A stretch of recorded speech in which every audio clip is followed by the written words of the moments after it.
Dude, really? One, two, three, four, five, six, seven. Why do I have 7 watches on here? I know I shoot a video, but I mean 7 watches on this desk. And knowing me, one of them may fall off by the end of this video. Okay, let's try this one more time.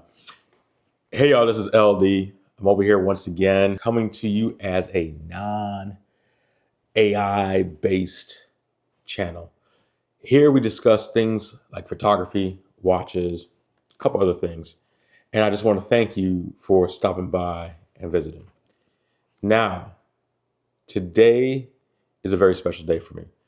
So, as a matter of fact, I didn't know how long I wanted to make this video, but I kind of wanted to talk about some things that we as watch collectors, watch enthusiasts, people who buy, own, and wear watches, some of the things that we lie about to ourselves. We say, one, oh, nobody cares about the watch that you are wearing. Nobody cares. Only you care. Well, the reality, we know that is a lie. At least in my experience, that's a lie. And the reason why I say that's a lie is because, one, I have been stopped and asked, oh man, that's a nice watch. What kind of watch is that? Is that a Rolex? No, it's a Moonswatch, right? But anyway, most of the people who say that nobody cares about what watches you wear, actually look at other people's watches to see what watches that they're wearing. So that is probably something that we probably need to stop saying. It's a hot take, it is whatever it is.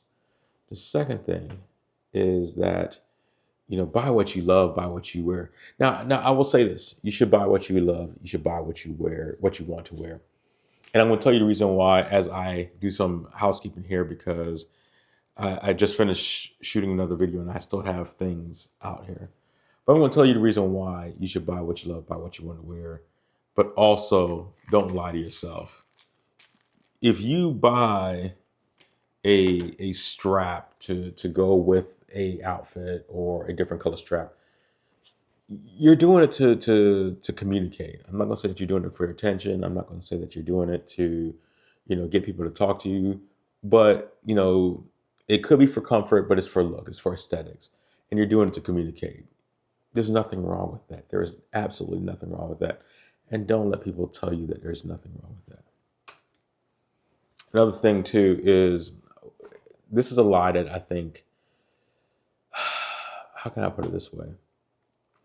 So, and I saw this on probably Reddit, where somebody discussed about, they don't care about the movements inside of a watch, but then they're going to turn around and say that in-house movement versus third-party movement.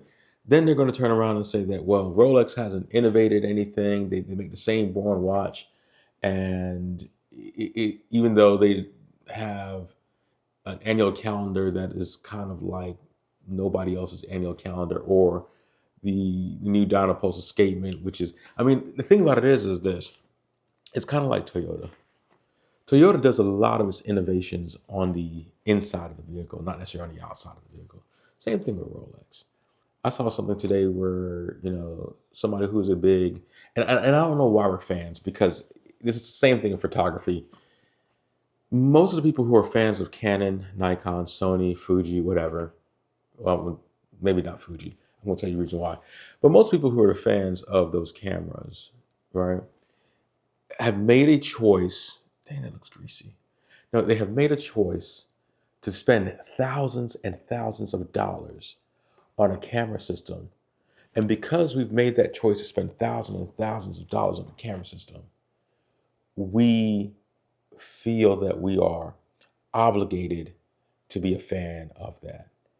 And one of the things that I learned from photography, because when I first started photography back in 1990 something, right? It was on a Canon AE1. And that was when I was in school. And then we went to a Minolta, and that was when I was in school. But when I left school and bought my first own true camera, it was a Nikon. You know why I bought a Nikon? not because I thought it was better, but because the starting Canon body was $800. The starting Nikon body was $1,000. But when I looked at lenses, the Nikon lenses were like $200 and the Canon lenses were like $500. And I said, you know what? It's just gonna be cheaper to own Nikon. And for the past 30 years, I've been shooting Nikon. Now, that being said, if you look inside of my room, you'll see a Olympus in there. You'll see a Polaroid in there. You'll see a Sony in there, and you'll see tons of Nikon there. It's also the same thing when people talk about pro photo versus, um, and you guys have watched me shoot it. Godox. Godox puts out great light. Like right now, the light that I'm getting, which this is actually some of the best light that I've got done video, and I love it. And I've been shooting. When you see me in the office, I'm actually shooting on a flapjack. Okay, that's beside the point right now. But I'm shooting on apertures, and these are probably 10-year-old apertures that I bought from the Lens Depot. And this is some of the most amazing light that I've done for video. Oh, and by the way, I have a Fujifilm GFX that I can shoot, medium format video. I have a Nikon Z8 that I can shoot, full frame, amazing 4K. I think that might be able to shoot 8K, at least 6K, some kind of K video. But I'm shooting this on a Pocket 3 DJI.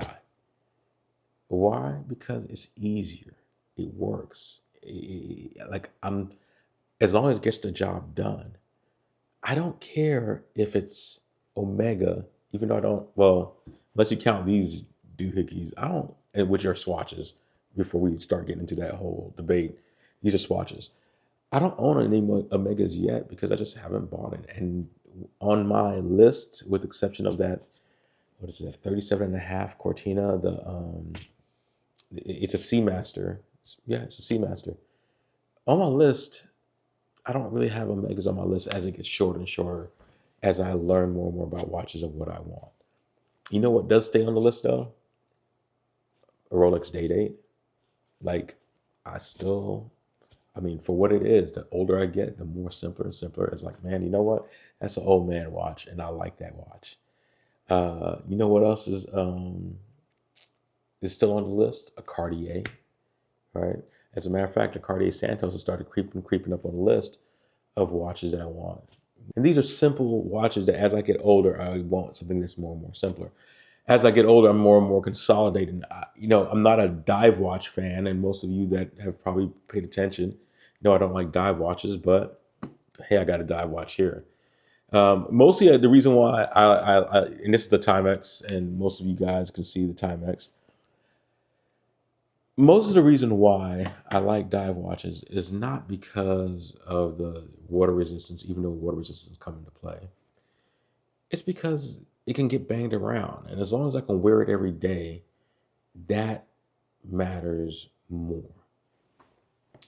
Last hot take, and I'm going somewhere with this. The last hot take that I have seen come across is that a watch is too expensive. And I'm going to be funny with this when I say this. This watch, even though I got the bands off of this because I was actually had this watch on I believe this is a strap habit as well. I actually had this watch on a NATO strap for the longest time, which I like it because it's light and it wears well. And then I just got this rubber deployant strap from Strap Habit, which is pretty cool because it just makes it comes off easier. Now, ironically, and these two watches right here, ironically, are about $900 worth of watches. Actually, when you add in taxes, they're over $1,000 worth of watches. Between the two of them, I think I've worn them 10 times between the two of them. So that makes that cost per wear about $100 per wear. I know we as watch enthusiasts do not think about cost per wear. But one thing I've learned in 2025 is that the more watches you have, the less you get to wear every watch. And the less that you get to wear every watch, let's say that you bought 10, 15, 20 watches in 2025, the less you get to wear any watch, the more expensive that watch is. Case in point, one of a watch that I love. I want to show you a watch that I love that I have on here. Um, and I throw this out there. We said that it's about $100 a wear between two watches, which means that each individual watch might be a little bit more. This watch was about $1,000. So now we're at $2,000. And I'm sharing this with you because this is part of my journey, which I've had to reflect upon this year. So I'm sharing this with you. So this watch is about $1,000. So that's $2,000. Now this watch I've probably worn about 20 times. So let's go $50 a wear. And I may have worn actually more than that if you follow me on Watch Crunch. I've probably worn this more than that because I know there was 2 weeks that I wore this straight. And this watch, beautiful, wonderful, great watch. Um, I've worn it about, let's say, even 40 times. So let's go down to $25 a wear. This has made this much, much more affordable, even though this is twice the price as this, made this much more affordable because if you wear it every day, the watch becomes cheaper to own. I mean, that's really what it is. Just like a car. If I put, I think one of my vehicles, I have 235,000 miles on that vehicle. Well, that's a pretty cheap vehicle.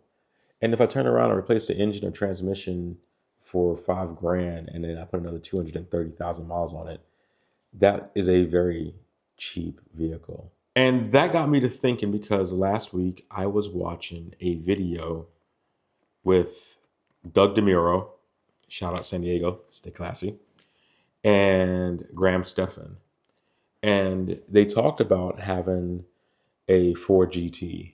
And the Ford GT is probably one of the most amazing American supercars made in since probably the Dodge Viper. And I'm talking about the later generation Ford GT, the one with the air conditioning and I think it has automatic door locks, maybe. But Doug talked about how for a supercar, now this is a guy who has a Lamborghini Countach, which is probably not the most practical car in the world. For a supercar, how the Ford GT was very, very practical and how he drives it often. On the flip side, Graham talked about how his Ford GT pretty much stays garage. He drives about 15 miles a month or whatever just to keep things moving. But how his Ford GT pretty much stays in the garage.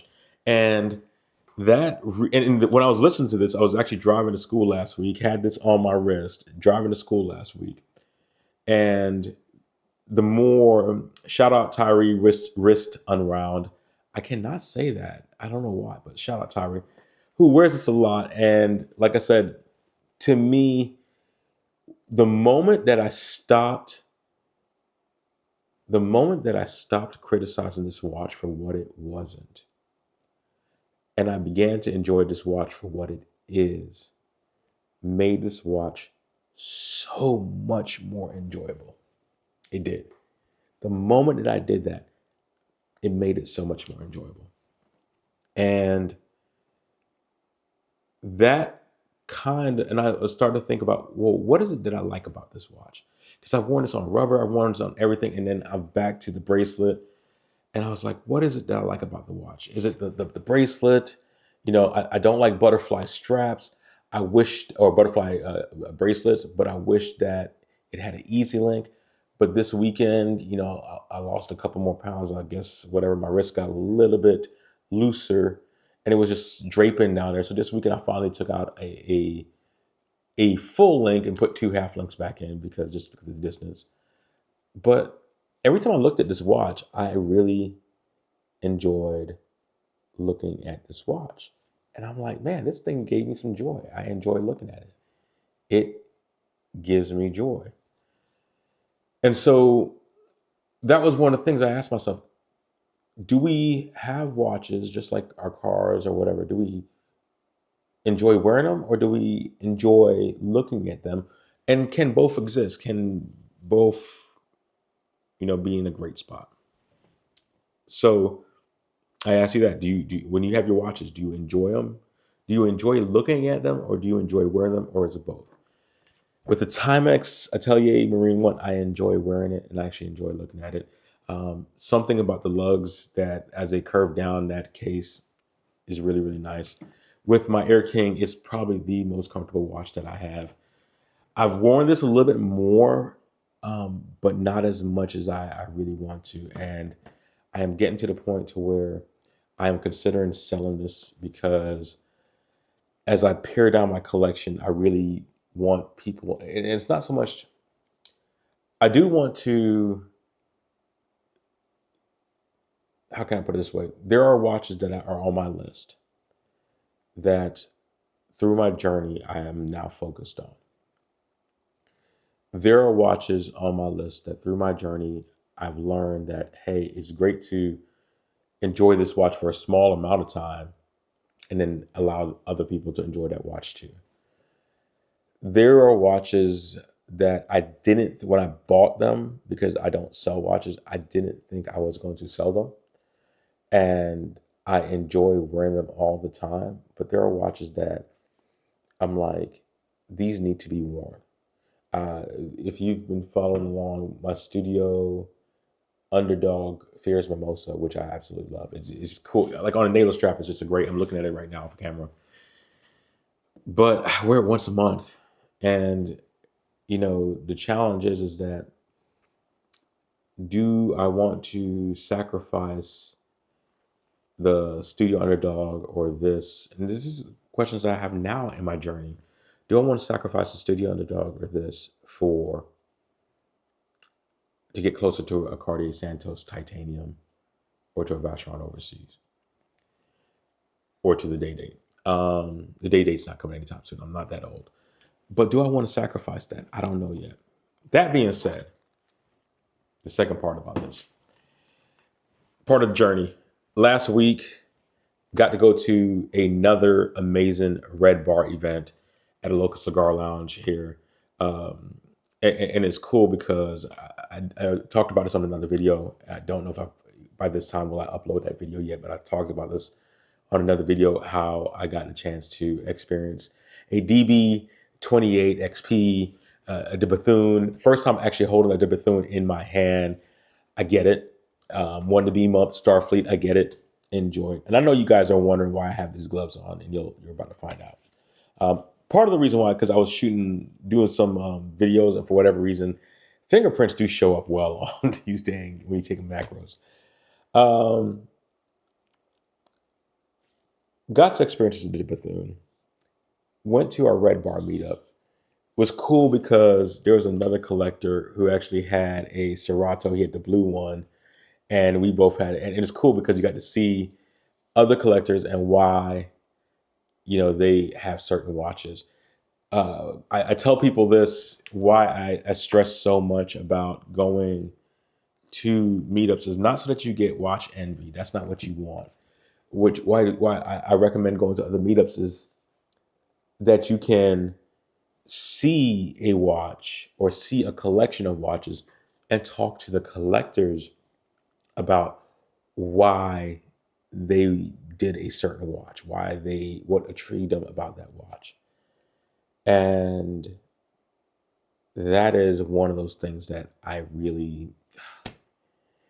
mean, there was Rolexes there, obviously, of course, but there was guys there with 70-year-old vintage, or yeah, really 60-year-old vintage watches. There were guys there with Italian Unimatics, Squales, Casio. So the Casio, and this is cool. Shout out Bryce. He had one of these Casio G Shocks with the gold tone, and this whole time I thought that was actually a metal bracelet. Come to find out, it's a PVD coated rubber, which I had never seen, and it's pretty cool on there. I mean, that was just a really cool experience. You see other people, they see micro brands. I told myself that I wanted to minimize my exposure to micro brands, but I'm going to back off of that for a second because there was in the watch world, and more likely than not, if you are consuming this content and you've got to this point this far, it's because you like watches and I enjoy the conversation. So if I'm boring you, I apologize, but there'll be chapter markers and stuff like that so you can get to back and forth. But that being said, you get to see other watches. You get to see watches that you normally wouldn't see. So while I was at that watch meetup, I got a chance to see a Unimatic. And I enjoyed that Unimatic. I enjoyed looking at the loom. Is cool. It's kind of, if you've paid attention, I like Panerai, Gruppo Gamma, Anonimo, that Italian military type vibe on a watch, but it has that certain level of rugged elegance. I can enjoy that. Dude, really? One, two, three, four, five, six, seven. Why do I have 7 watches on here? I know I shoot a video, but I mean 7 watches on this desk, and knowing me, one of them may fall off by the end of this video. So sorry about that. The squirrel. So got a chance to see the Unimatic. I've talked about, if you consume watch content, you've probably seen channels get watches from a dealer down in South Florida, Naples, called Exquisite Timepieces. I believe that they are an authorized dealer of over 80 different brands.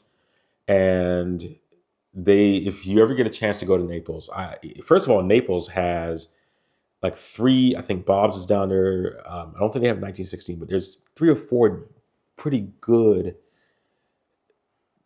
distributors or dealers down there that you can go and look to see what they have, especially on the secondary market. But I will say this: Exquisite Timepieces. And I'm going to take this point right now to do a live review or recorded review of Exquisite Timepieces and my experience with Exquisite Timepieces in Naples, Florida. So I'm about 2.5, 3 hours away from Naples. That depends on traffic, whatever. You can get there in 2 if you tried, but you risk getting a ticket, and Florida has super speeder laws. So, but I am about 2.5 hours away from Exquisite Timepieces.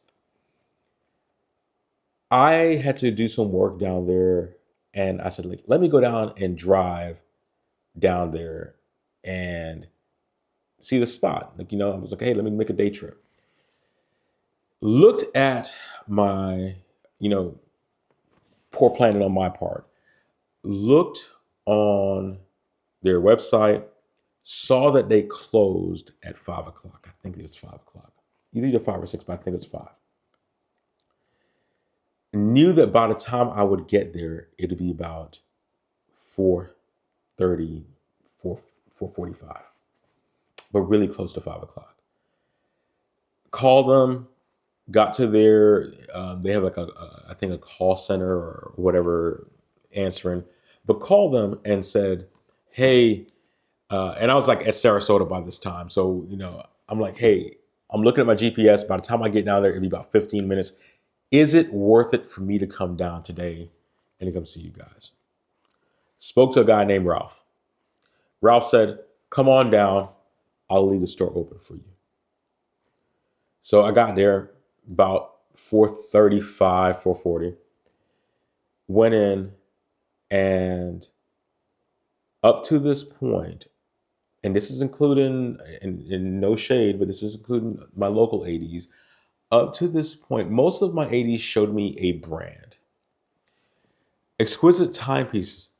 Exquisite Timepieces showed me an experience. And I'll say what happened. I got to see Omega. Got to put on some Omegas that I didn't even think would, whether it's DeVille's, whether it's Speedmasters, Seamasters, got to try them on. Got to go over and see Tudors. I was actually looking for a Tudor Ultra, Pelagos Ultra, but they didn't have one in there. But I got to try on the Tudors, and I was like, oh, okay. Got to try on the 43 millimeter, the 42 millimeter, the 39 millimeter. Got to try on the Chrono.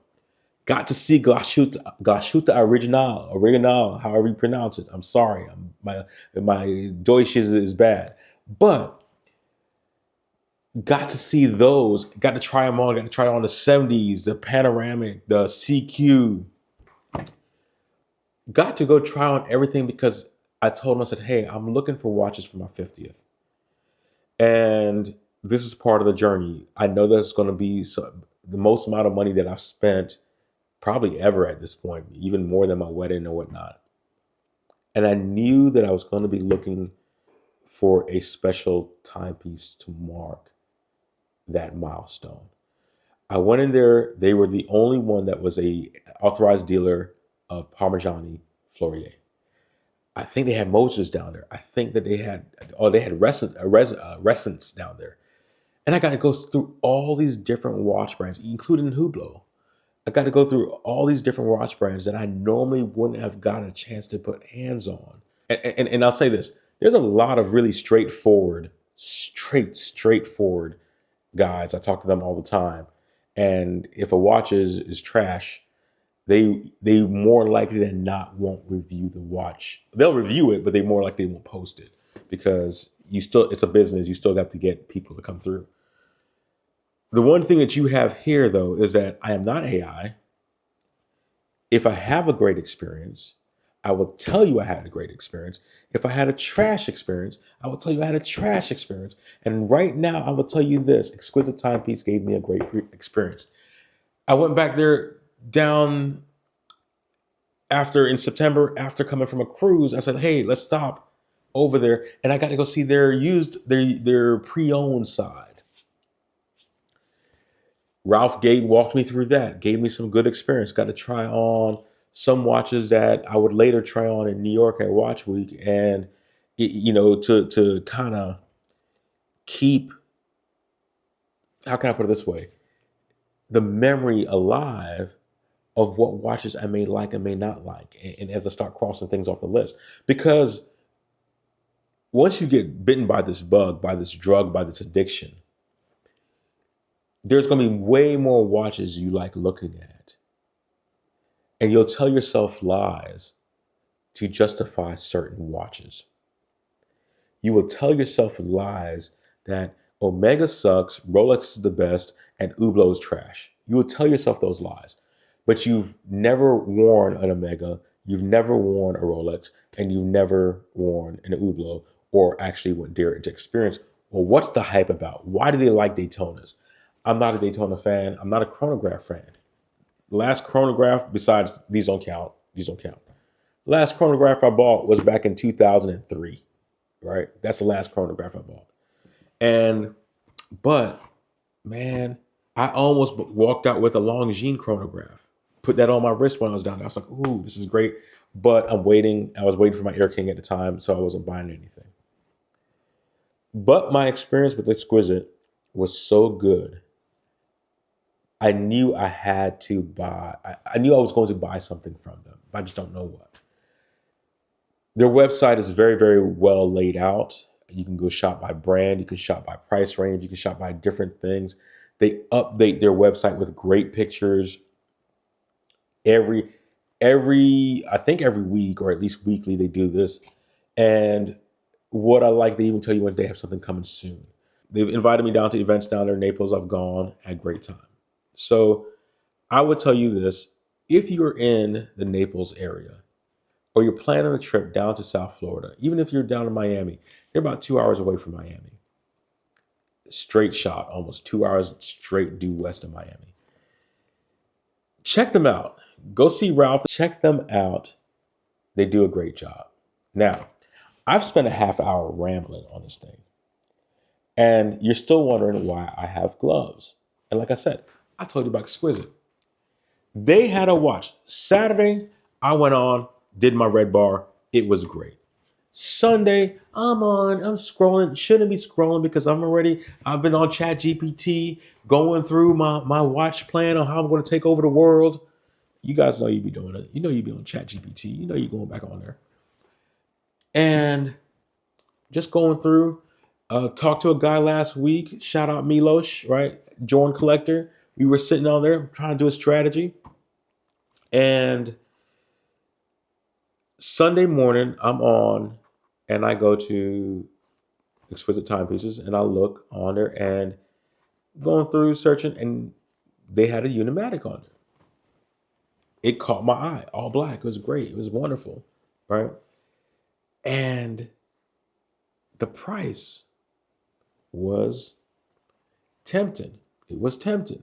I know that Unimatic is a Italian micro brand. I know that micro brands on the secondary market, they tank, but they have a fan following.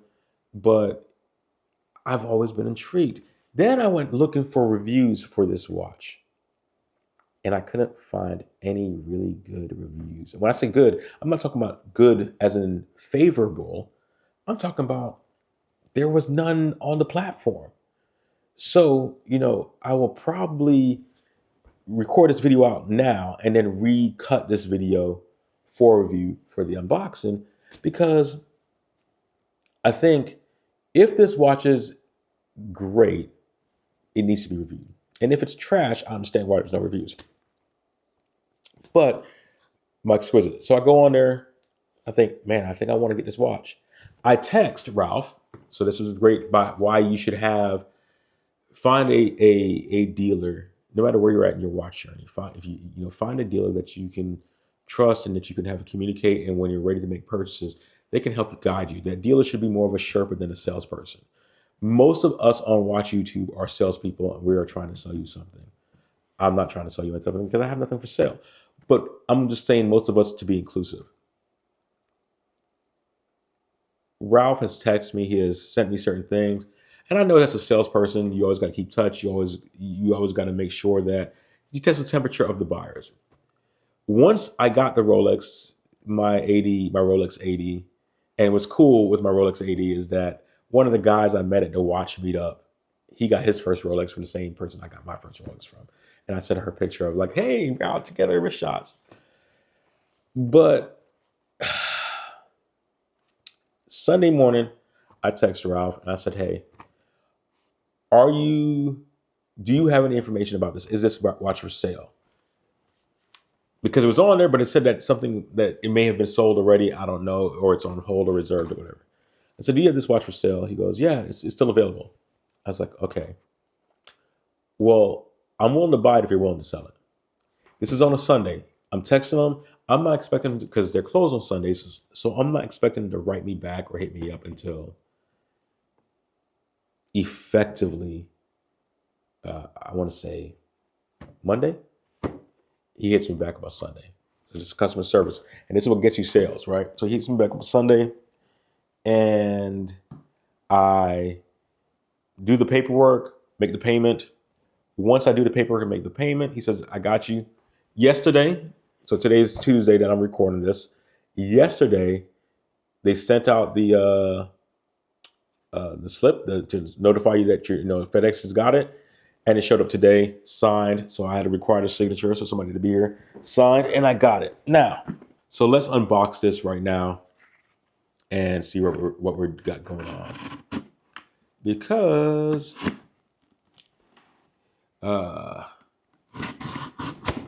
so while I'm opening this, don't ever cut towards yourself because that is not safe.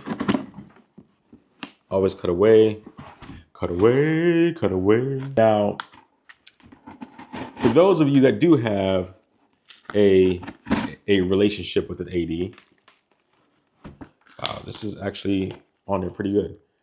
What is the best thing that they did? What made you trust them over another AD? Why have you stayed with them for so long? If you go to you see on the Reddits, yes, this is kicking my butt because that glue is strong, especially with you see on the Reddits, you see on how people always have these bad experiences with watch dealers.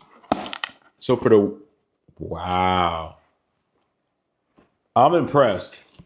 Wow, I'm impressed. Almost hit myself in the face right there. So you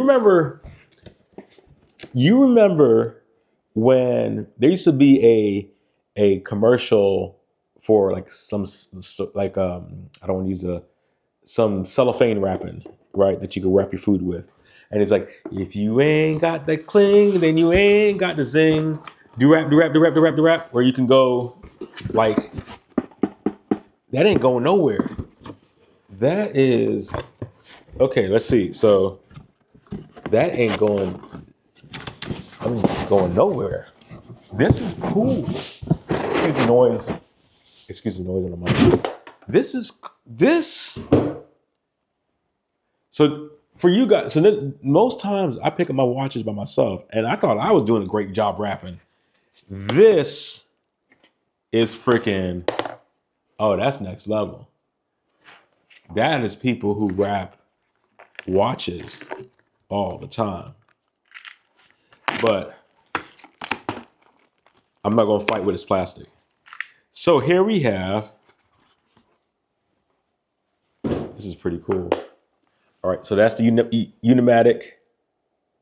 That is the Unimatic. This is what it comes in. Looking at the watch case, it looks effectively brand new. It still has the number on the side. It shows that it is triple sticks, 111. That's another thing that caught my eye when I was looking for it. It is triple sticks. It is. I just want to see if it had any pressure on there. See how it's open? Oh wow! All right, and there was no packing slip in there, so that was pretty cool. So this is how you get it, effectively brand new. I will probably take some pictures of it. Comes with, and as I open this up, comes with a card. All right, so the digital manual, which is pretty cool, has a digital manual on here, and you can register it.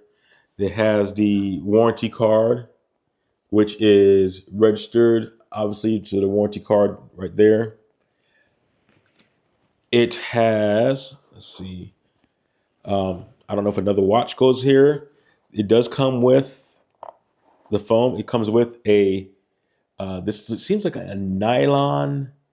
What are the three greatest straps of all time? Nylon, nylon, and nylon. No, this is a nylon strap.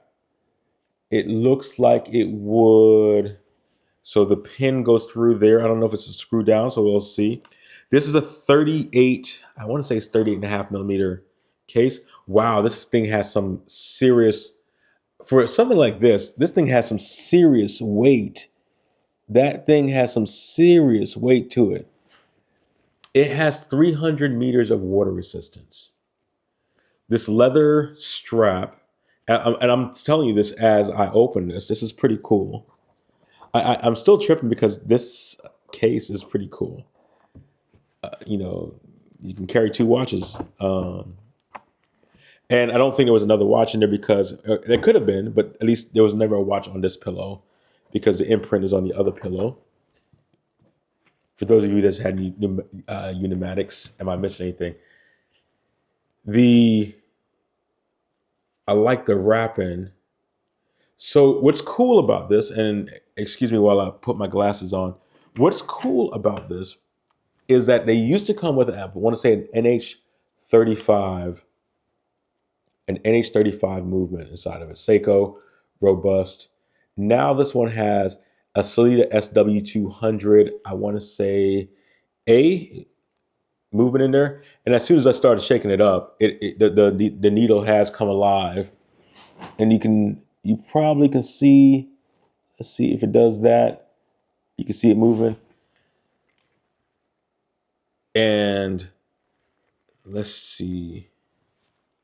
Before I take the plastic off, let's see how this leather strap is actually fairly, and it's almost brand new. So I don't think it has a date on it, but I know what the date is. The date on the warranty card is actually or the date is actually January of 2026. So that's also another cool thing too as well. So that's another reason why I looked at this. It is, from looking at it, is 22 millimeter lugs. So it is a fatter lug. But I mean, even for that to be that kind of UFO shape, let's see what this looks like. The kind of UFO shape. Now I do have a 7 3/4 inch wrist on most days.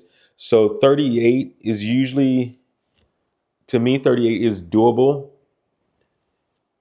And I'm going to take off the watch, or take off the watch. I am going to take off the glove. Oh man, I'm going to actually take off this glove though.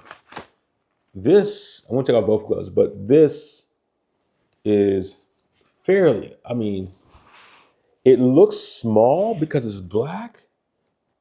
That probably didn't come out the way I thought, but it looks small because it's black, but, or maybe it doesn't, but like to me, it's actually a really good size on there. You know, I will say one thing. The thing I don't want to say I don't like, because I've seen it when I saw it, and because of the UFO shape, and I don't know if you can see it right there, looking down the barrel, is that it does come up right here. But even with that, it actually feels really comfortable. So this is one of those things that I have the strap fairly tight, but it's not tight, right? So it's fairly tight, but it's not tight. I think because it is 22 going all the way around, it gives it more of a bracelet type thing. We'll see how often I have this on there. So let's look. I'm looking to see if there's any scratches, because when I looked in the picture, there was a couple what looked like scuff marks, but it could have been just dust, because the guy they have doing the photography actually does a really good job. So it could have been dust. You can't see the back. I mean, it's not a see-through case. So it's not a see-through case. But this, and to put in perspective, it's 300 meters water resistance. This is 200 meters water resistance. And the case, it looks thick, but I think this is actually 11 and a half millimeters thick. So it's not so much that it's a a overly thick case. It really is a matter of that. Hey, as a matter of fact, excuse me for a second. As a matter of fact, I am going to go grab my calipers real quick.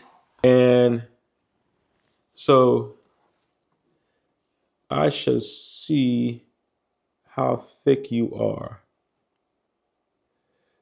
So from top to bottom, it's about 16 millimeters. So it's about 15 millimeters from top to bottom. I'm going to call that 15 because of the plastic that's on there. The crown is right at 8 millimeters,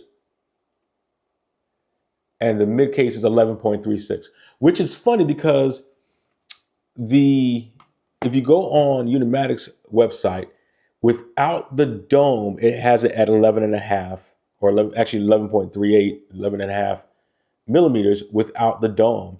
But the dome does come up, and that puts you at 15. So just to let you know, I think it still can go underneath the cuff, because I mean, it still goes underneath there, but it raises high.